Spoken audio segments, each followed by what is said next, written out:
ఇక plastic rice మార్కెట్లోకి enter అవ్వడం పూర్తిగా అటు ప్రజల్లో ఆందోళన నెలకొంది. అయితే వరంగల్ వాసులు ఏమంటున్నారో మా ప్రతినిధి వేణుగోపాల్ అందిస్తారు. ఇప్పుడు ఉన్న పరిస్థితుల్లో మార్కెట్లో బియ్యం కొనుగోలు చేసి ఇంటికి వచ్చాక చూస్తుంటే అన్నం వండాలా వద్దా ప్రతి ఒక్కటి భూతద్దంలో పెట్టి చూస్తున్నారు చాలామంది. కొంతమంది వరంగల్ నుంచి వాసులు ఉన్నారు, మహిళలు ఉన్నారు. వారిని అడిగి తెలుసుకుందాం ఏ విధంగా ఉంటుంది. చెప్పండి అమ్మా, మీరు అన్నం వండే ముందు ఏ విధంగా ఉంటుంది, అసలు ఎలా తెలుస్తుంది మీకు? ఈ మధ్య కాలంలో మనం ప్లాస్టిక్ బియ్యం గురించి వింటున్నాం. అట్లా విన్నప్పుడు మా అలాంటి గృహిణులకు బయటికి వెళ్ళం మేము. మాకు అలాంటి విషయాలు విన్నప్పుడు చాలా భయం వేస్తుంది. అరే ఇది మంచి బియ్యమా లేకపోతే ప్లాస్టిక్ బియ్యమా, మేము ఎలా గుర్తించాలి? అలాంటి ప్లాస్టిక్ బియ్యం తింటే మేము మా కుటుంబ సభ్యుల ఆరోగ్యం ఎలా కాపాడుకోవాలి?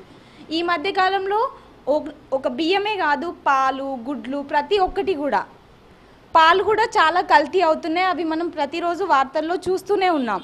మరి చిన్నపిల్లలు తాగే ఈ పాలు అలా తాగితే వాళ్ళ ఆరోగ్యాలు ఏమైపోవాలి? రేపు ఫ్యూచర్లో మన పిల్లలు ఎలా పైకి రావాలి? ఇలాంటి పాలు తాగితే వాళ్ళ ఆరోగ్యాలు ఎలా ఉంటాయి? పాలు మాత్రమే కాదు, పండ్లు, కూరగాయలు, ప్రతి ఒక్కటి.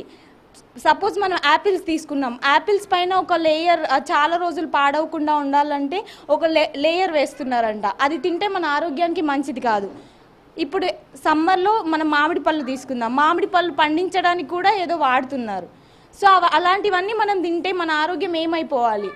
ఎలా బతకాలి? ఇలాంటి మా గృహిణులకు ఎలాంటి అవగాహన లేదు.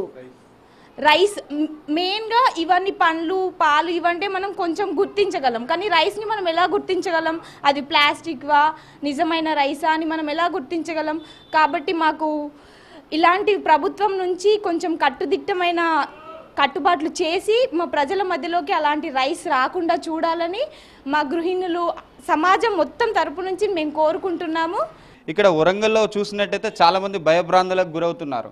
అంటే ఇతర రాష్ట్రాల్లో ఎక్కడనో ఎగుమతి దిగుమతి జరుగుతున్నాయి, చైనా మాదిరిగా వస్తున్న బియ్యం. ఇంకోరు ఉన్నారు, మాట్లాడదాం, వాళ్ళని అడిగి తెలుసుకుందాం. చెప్పమ్మా. పిల్లలకు మనం తీసుకొచ్చే ఏ విటమిన్ కానీ ఇలాంటి ప్లాస్టిక్ కవర్స్, ఫ్రూట్స్ ఇవన్నీ ఇలా పొల్యూట్ చేస్తుంటే ఎలా పిల్లలు ఉంటారు, ఎలా వృద్ధులు ఉంటారు, వీళ్ళందరూ ఎలా బతకగలుగుతారు? ఇలా ప్రభుత్వం కూడా కొంచెం కట్టుదిట్టమైన ఇలా చేస్తేనే కదా మన తెలంగాణకు కానీ ఏ దేశమైనా కానీ మంచిగా ఉండగలుగుతుంది.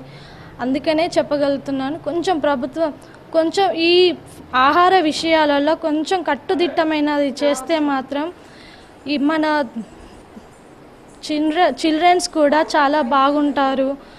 రేపటి వాళ్ళు ప్రభుత్వానికి కూడా చాలా ఉపయోగపడతారు. ఇలా మనం వాటికి నిషేధించాలనే కోరుకుంటున్నాం.